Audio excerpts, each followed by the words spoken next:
I just had to shoot this video today because I was talking with my team, our customer success manager, Nicole, and she was asking me for some feedback on a client's resume. And there were just so many mistakes with this resume. I just had to shoot a video to talk about it because on the surface level, this resume looked pretty good. The formatting looked great. The bullet points were all kind of formatted nicely. They had the right kinds of ingredients, but it just wasn't hitting the mark. It just wasn't good enough. It makes sense why people wouldn't be getting interviews with this kind of resume, even though it looked good. And the reason, I think, is very, very, very simple.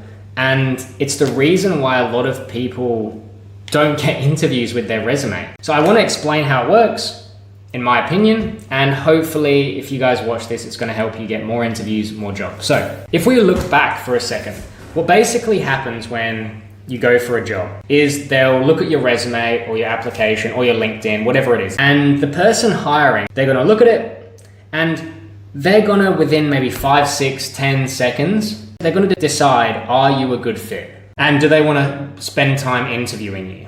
And the reason they're going to want to interview you is because of things that they see on your resume, right? Or on your LinkedIn, whatever it is. So the things that they see have to really, really excite them, right? They have to make the person want to interview you. So we could think about it like this. There's basically lines in the resume, right? There's just line 1, line 2, line 3, line 4, line 5, line 6. And it's the same with LinkedIn. All this stuff basically is just lines of information. It's kind of like a barcode.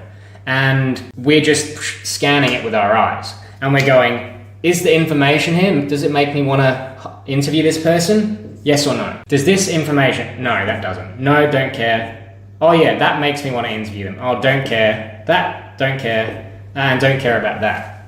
So that's basically what's happening. We're going through and we're also kind of very quickly giving it a score in our head on a scale. So maybe the hiring manager, they read the first line in your resume and they go, holy crap, like this person, that's like a 10 out of 10 thing there. And then they read this next one and they might think, oh, that's like a 2 out of 10, I don't care. And this one, that's like a 3 out of 10, I don't care. And this one, oh, that's an 8 out of 10, wow. So we're scanning, we're looking for, okay, this makes me want to hire, makes me want to interview this person, this makes me want to interview this person, but this doesn't, this doesn't, this doesn't, this doesn't.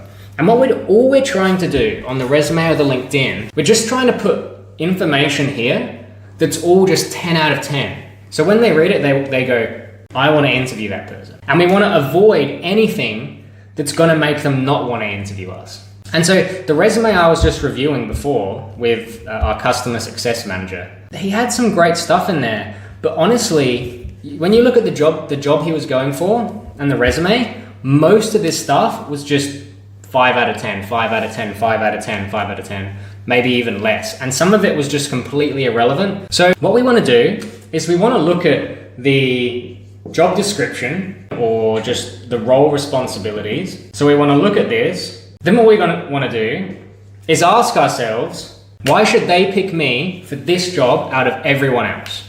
And that's what you should be focusing on. For example, let's say you want to be a marketing coordinator with an insurance company. You want to talk about things which make you look like an amazing fit, that make you stand out from everyone. And anything that doesn't, you just don't even bother including it. So for example, if the job's about doing meta ads, you don't want to talk about all this other random stuff. You want to talk about that. So if you've done that before, tell us where you've done it, what were the results, and be specific about the results. Give us proof that you're really good at this. If you don't have much experience, show that you're passionate about it or you're trained in it. Have you done the Meta Ads certification? What kinds of skills did you acquire from that? Have you done your own projects? Have you run your own test ads? How many years of experience have you had in marketing? Have you got any other results that prove that you would be good at this? For example, maybe you haven't done Meta Ads, but you've launched a Google ad campaign. Or maybe you haven't run a campaign before for paid ads, but you've ran an organic content campaign. Maybe you've produced lots of content for a specific business. And that campaign, although it wasn't paid, that produced a positive return. They're the kind of things you want to talk about. If you can prove that you're a really good leader, a really good project manager, a really good communicator, a really good problem solver. These are transferable skills you can prove with other experiences. All these things are good as well. So what you want to do is just reverse engineer. This is the job description. Why should they pick me? What are my biggest selling points? And that's what you want to mention. Because then, right, when you go to they read the resume, all they're going to see is all these lines, and they're going to go, wow, that's an 8 out of 10. He looks really good. Or she looks really good. Oh, that's a 7 out of 10. That's pretty awesome.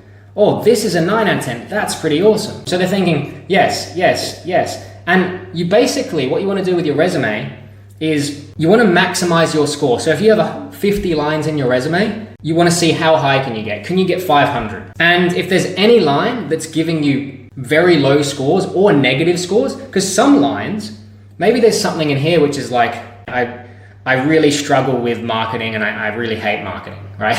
And you want to get into marketing. It's a silly example. But if that line was in your resume, that wouldn't be good, but it would be like a negative 10. So that's going to take points off. So you want to maximize how many points you get, minimize the points that get taken off. So that's removing stuff that's redundant or negative and adding stuff that's positive. And the stuff that you add, you want to give proof, you want to give evidence, you want to show your credentials. If you've worked with big name companies, mention that. If you've done the thing and got results, mention that. We want proof. So we want to know you can do the job, and we want proof that you can do the job. And if you don't have direct experience, do you have transferable skills from other roles? If so, explain what they are and give evidence. Anyway, I hope that was useful. Good luck.